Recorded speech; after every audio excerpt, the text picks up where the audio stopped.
Hello, everybody, and welcome to the DenziBlitz here on the ECS Network. I'm your host, Mike, from Electric City Sentai DenziCaster, and today it is the penultimate part of our look at Uchuu Keiji Gavan, or if you prefer, Space Sheriff Gavan, or if you prefer Exor, or Space Cop Gavan, or what have you.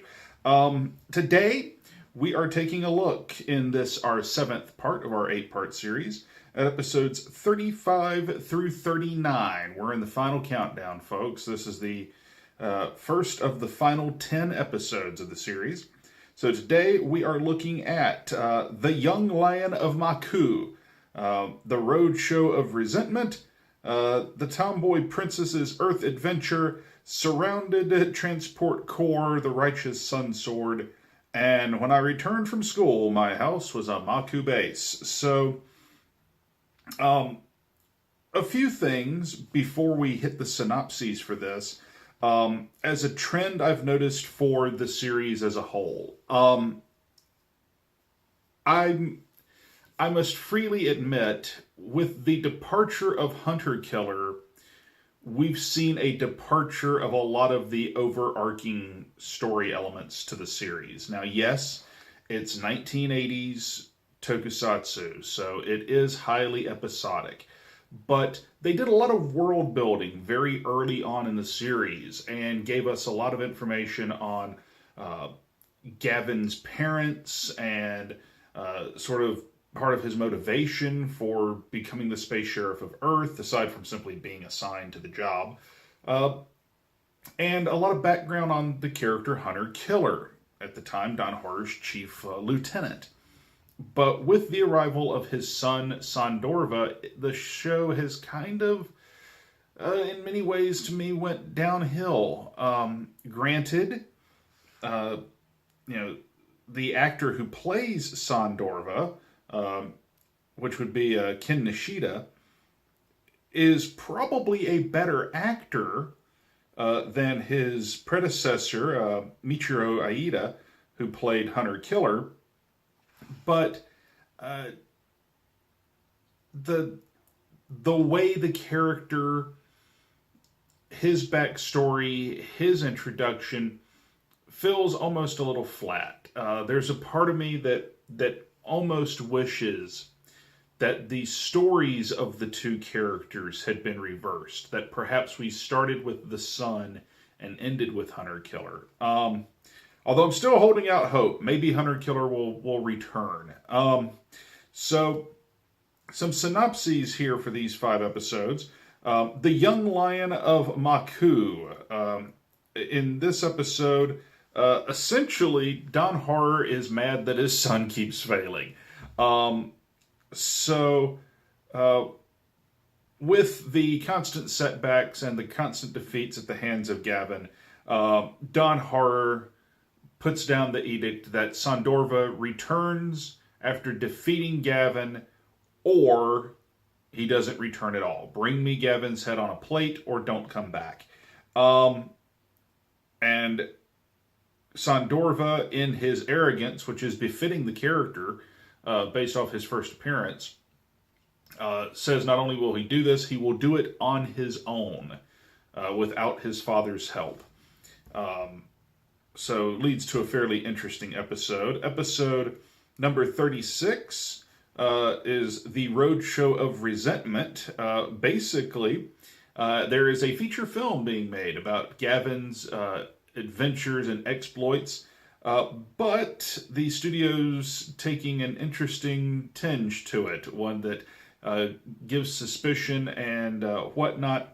And so the question becomes, could this be, the first presentation of Maku pictures, maybe? And so Gavin, of course, is going to investigate. The Funny Tomboy is one interpretation of the title, but the Tomboy Princess's Earth Adventure. Basically, Gavin stumbles across, literally in the most coincidental, contrived way possible, a princess in the woods while riding horseback. He's riding horseback and he literally runs into the princess. Takes her to a church in the woods to be to be tended to because she's injured, only to find out that the Maku are also in the woods searching for some hidden treasure, and the church becomes a target of the Maku. The Surrounded Transport Corps and the Righteous Sun Sword is episode 38. In this one, we see the Maku searching for a mystical sword with mysterious properties. Essentially, the sword, the Sun Sword, S-U-N, is rumored to, or by legend, kept the Eurasian, and in this case it's Y-U-R instead of just E-U-R, the Eurasian Empire in power for 1,000 years at some point, all based off the power of this one sword before it went lost. So the Maku is after it, and Gavin goes off to stop them. Sandorva has promised that he will bring this sword back to his father, Don Horror. And then, when I returned from school, my house was a Maku base.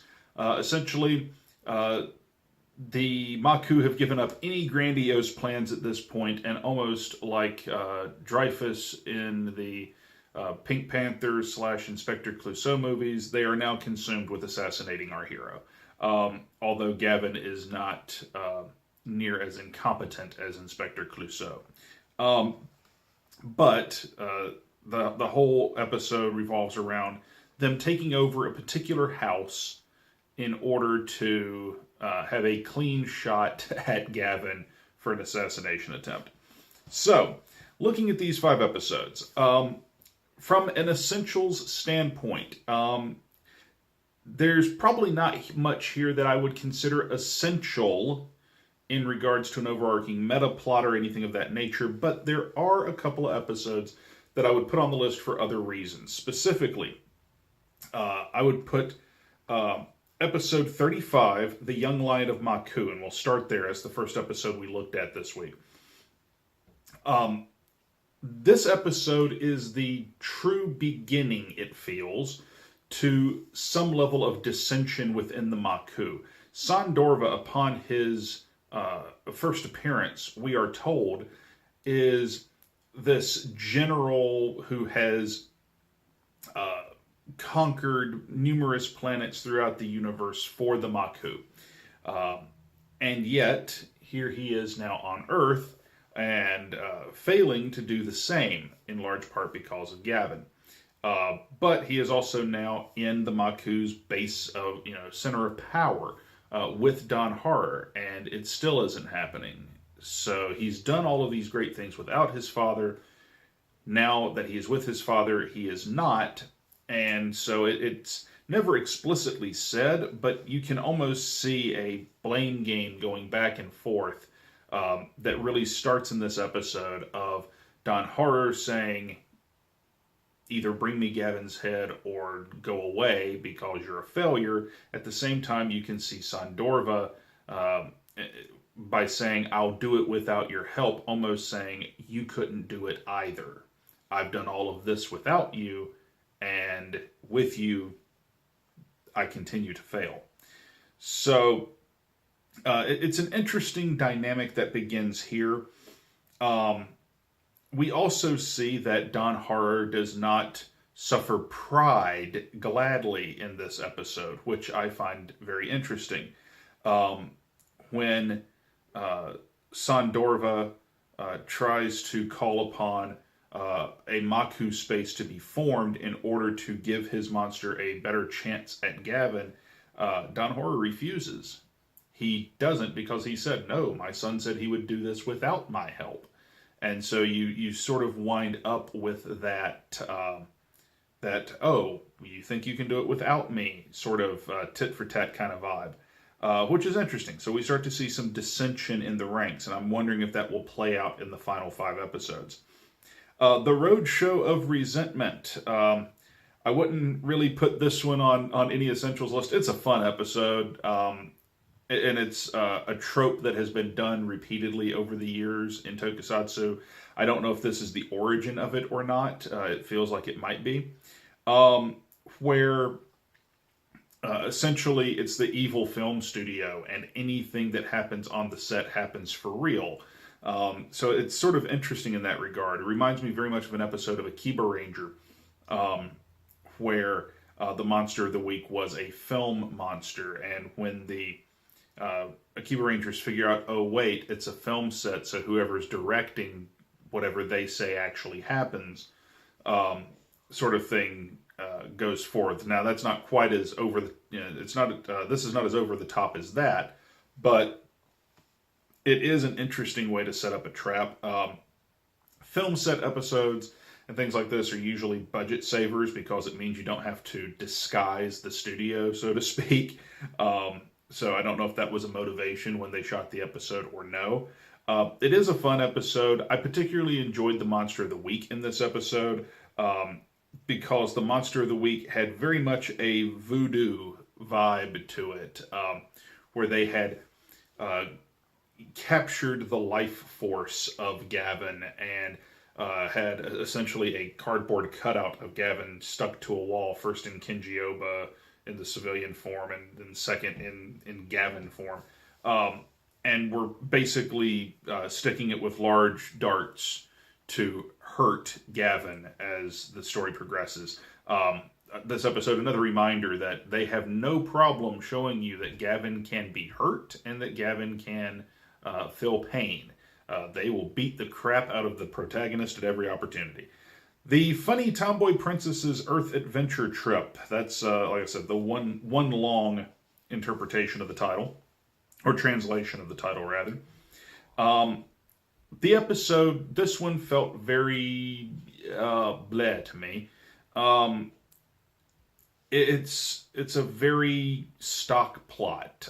Alien princess, some buried treasure, go save the princess, mix that with one of the old toku tropes of the church. This is something that was actually kind of common at one point in tokusatsu, that you would have an episode where our hero would seek assistance from a church and the church would be taken over, and then the church has to be freed by the hero. So we see all of that in this. We see some pretty good child acting again. That is becoming a staple of this show, which I rather appreciate, actually, because that's not normal. It's not normal to have good child acting in these shows.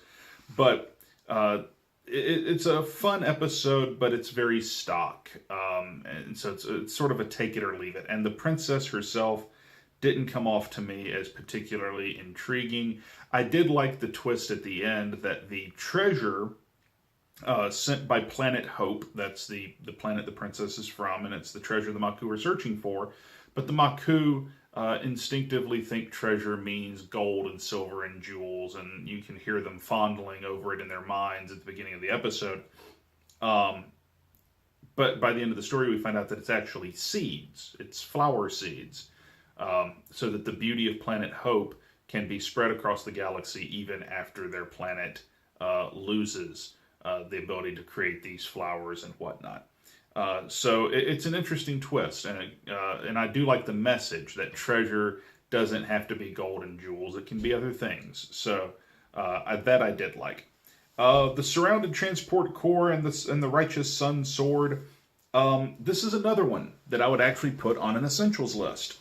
Again, not for any part of the overarching meta plot, but because this, more than any other episode up to this point, really kind of shows you what Sandorva is all about, which I appreciated.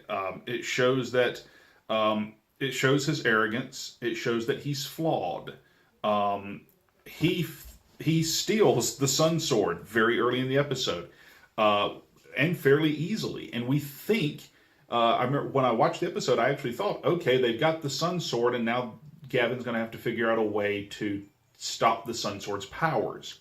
Well, that wasn't the case at all, because Don Horror tells him, you fool, don't you think that an emperor or someone who had a precious treasure like this would create duplicates to ward off thieves?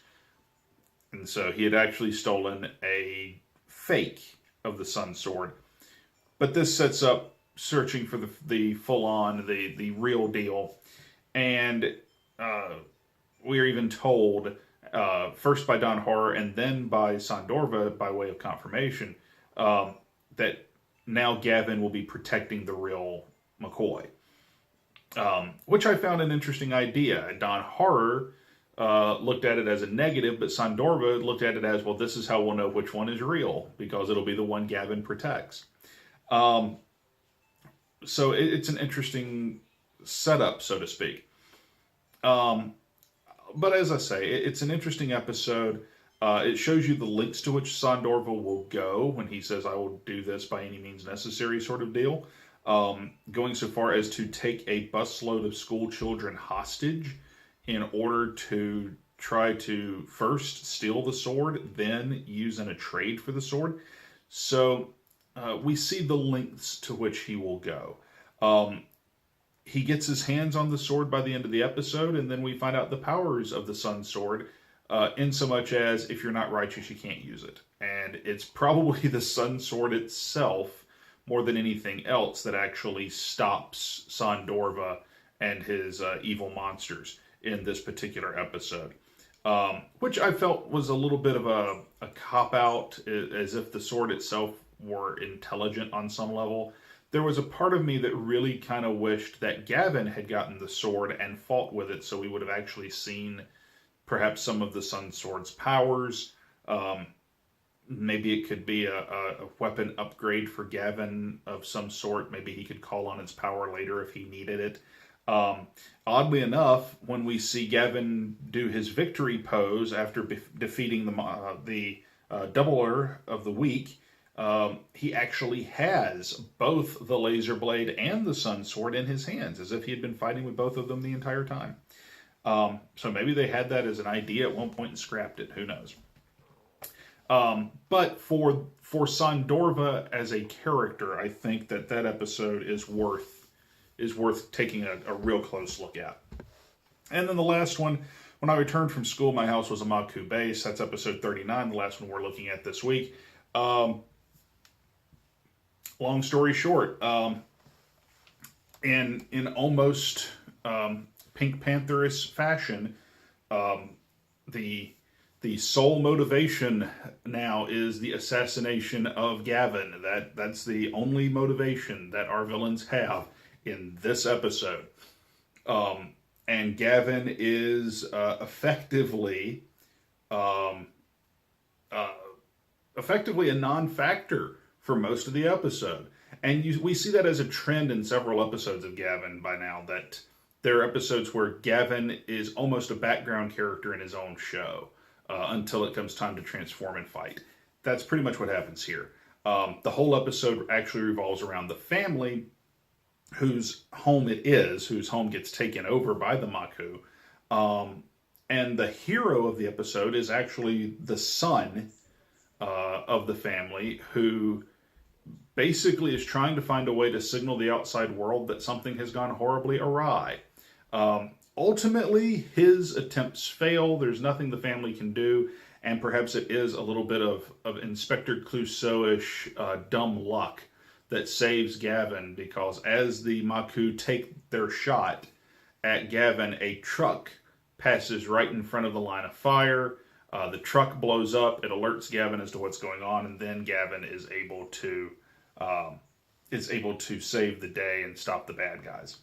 So that is episodes 35 through 39 of Space Sheriff Gavan as we are winding things down. Some closing thoughts on this batch of episodes. A couple of things. One, I'm a little surprised, only a little, that the Monster of the Weekish thing is a continuing deal all the way up until we're 5 episodes from the end.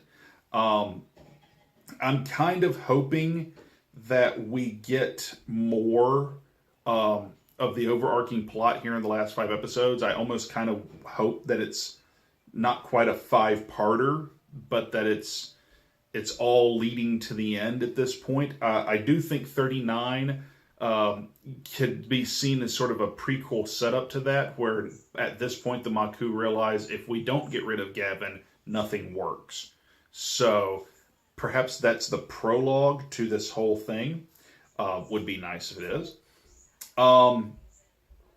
Beyond that, some of the special effects in these episodes get a little dodgy in points. This is not an uncommon thing for Toku shows then and now, because by this point the money's running out. So I don't know what the budgeting looked like on Space Sheriff Gavan, to be honest. But you can tell they kind of had to pick and choose where they spent their cash. And they continue to spend it on the Maku space scenes and things like this. You can tell that particularly because there's a couple of instances with some wire work in this batch of 5 episodes, and you can see the wires plain as day. Now, putting yourself back into 1982 for a moment, I don't know if those wires would have shown up as clearly on a 1982 television with the show being broadcast TV quality. But with this, the version that I'm watching is actually Blu-ray quality, and I'm watching it on a computer monitor. So, an HD monitor at that. So, it's not doing it any favors, I'll say that. And then, I think the suit itself at this point, you can tell there are multiple Gavin costumes. The hero suit, which is used in a couple of these episodes, because we do get to see some more detective work out of Gavin, which I always like. There's even one episode where he spends 90% of the episode in the costume. Don't know if it was a case of basically just needing to give Kenji Oba a week off or whatnot. But when we see the hero costume, it looks really good, and you can actually see some of the elements of it are chromed. But when we see the actual stunt costume, which we see a whole lot of because they use it exclusively in all the fight scenes, they don't do many cutaways to a hero costume, it's very obvious that it's getting beat up at this point. And increasingly obvious, I don't think they ever made a lot of multiples of the suit. A lot of times the stunt suits there will only be 1 or 2 of on these shows. I wouldn't be surprised if there was only 1 stunt suit for Gavin. So, is what it is. So the suit's getting a little beat up at this point. Doesn't take away from anything as far as the fights are concerned, because it's escapism and you do fall into it. But when you start looking at it with a bit of a critical eye, these things can happen. So, 5 episodes to go. The final 5. When we meet next time are The Decisive Battle of the Valley of Doom. You are a Space Sheriff too. Maku City is a battlefield of men. The Red Hourglass of Life. That's episode 41. 42, Ritsu, hurry, Dad. So that'll be episode 42. Episode 43 is Reunion. And episode 44, The Neck of Dawn Horror. So that is our final 5 episodes, and that's the 5 that we will look at next time here on the DenziBlitz. Now, in 2 weeks, we do start a brand new series. In 2 weeks, we will be starting Power Rangers Dino Charge. That is what you folks have picked for me, and so that's what I'm watching next. Power Rangers Dino Charge is not the current season of Power Rangers. It is the previous. We will actually be looking at both Dino Charge and Dino Supercharge, so it'll be both parts of the series. So look forward to that. Don't know how many weeks we're going to be doing Dino Charge, to be perfectly honest with you. It'll probably be around 8 weeks, sort of like Gavin was. We'll probably do 5 episodes a week. I actually need to look at the DVDs and see how they're broken down. But that's what we'll be looking at after Space Sheriff Gavan comes to a close. And then, of course, after Dino Charge, we're going to be taking a look at Space Sheriff Scheider, which was the 3rd installment in the Space Sheriff trilogy. So we'll take a look at that series after we're done with Power Rangers Dino Charge. I'm really looking forward to seeing that one as well. Looking forward to Dino Charge because I heard wonderful things about it. And I enjoyed Kyoryuger, which is the show it's based off of, loosely based off of. And I'm really looking forward to seeing Space Sheriff Scheider. So lots of goodness ahead here on the DenziBlitz. Also going up today, and may go up a little bit before or after this episode, so I truthfully don't know, but we're also doing a DenziBlitz bonus. Last week, if you go back and you look at last week's video, in the comments section, one of our viewers, Russ Slig, asked a fairly thought-provoking question, and it would have taken me forever to type out my comments to him in the comment section. So rather than do that, I decided to shoot a bonus video talking about my thoughts on it. So check out that bonus video. He asks a question about what essentially is the evolution of tokusatsu over the years from the 1980s to now and how it's changed, particularly in relation to the target audiences and who it's being written for and produced for. So check it out. I think it's a very interesting, thought-provoking question, and you'll get my views on it. It's about the length of a normal DenziBlitz episode, so about 25-30 minutes. But check it out and let me know what you think. If you like it, hey, ask some questions. If you want to get your question answered in a similar fashion, do that and just leave something in the comments section. It's down there for a reason, folks. If you enjoyed the video, of course, please subscribe. We always appreciate that. Give it ye old thumbs up. Show that you like it. That helps as well. And if you'd like to help us out here at the ECS Network, improve our production, and so on, then please consider going over to cafepress.com, picking yourself up a cool t-shirt or drinking glass or hat or some such. We got some cool merch over there for all the different ECS Network shows. And, of course, you can become one of our patrons at patreon.com/ECS Network. We are going to be revamping that over the weekend. There's going to wind up being one level to be a patron at first to get whatever have you, if you're helping us out here on the network, and we really appreciate it if you do. We got some lighting here for the DenziCaster studio. I don't have it turned on this morning as I'm recording this because, frankly, I don't have a whole lot of time. But you can see it in our new Rage Quit Radio episodes because we did use it there. And in the new episodes of DenziCaster. So check all that out. Until next time, folks, I'm Mike. We are 5 episodes from the end of Space Sheriff Gavan. Next time, it's our last Joe Chucky here on the DenziBlitz. Take care.